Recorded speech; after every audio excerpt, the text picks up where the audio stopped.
For this third part of your case study, it's asking you to dig deep into existing laws and regulations in Michigan to react to Nicholas's case and Mrs. White's actions to help this third grade student.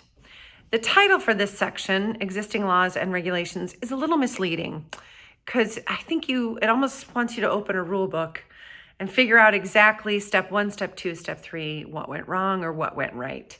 And that's not always the way it works.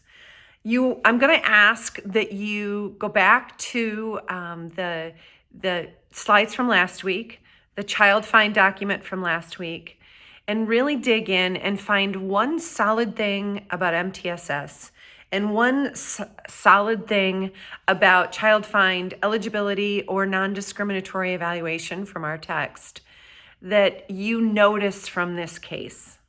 I'm not going to go heavy into what went right or wrong because you're going to find both. I'm not asking you to look at the entire case study, especially for our first one, but I'd like you to find one thing about MTSS, the law, the regulations, what we talked about last week, that did or did not happen, and one thing with child find eligibility or non-discriminatory evaluation that did or did not happen. The trick to this is that if you Googled, is MTSS law in the state of Michigan, it would say no. I know because I just tried it. MTSS is not part of our law in that the school policies in Michigan say we have to do MTSS, in as much as that it's a framework for student success that is deeply embedded in our policies, in our funding, both state and federal levels.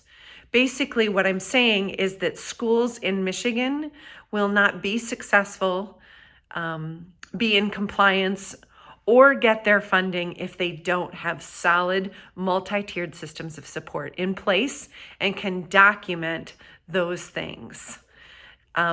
Basic level 1 supports for behaviors and academics, basic level 2 supports for behaviors and academics, and basic level 3 supports for behaviors and academics. Eligibility, special education eligibility, non-discriminatory evaluation, and child find are law.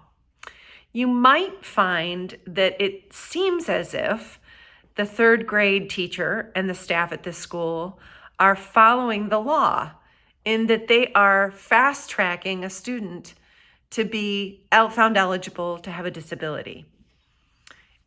And that very commonly happens. But you have to remember that there's a lot at play here, and you might very well go through the special education testing process and find that student did not have a disability and would have benefited very much from MTSS, and we've wasted all this time. So, dig back in to last week's resources and find one thing in MTSS and one thing in either child find, non-discriminatory evaluation, or eligibility about Nicholas and Mrs. White and what's happening in our case study. Don't forget to cite. That's really important in this part.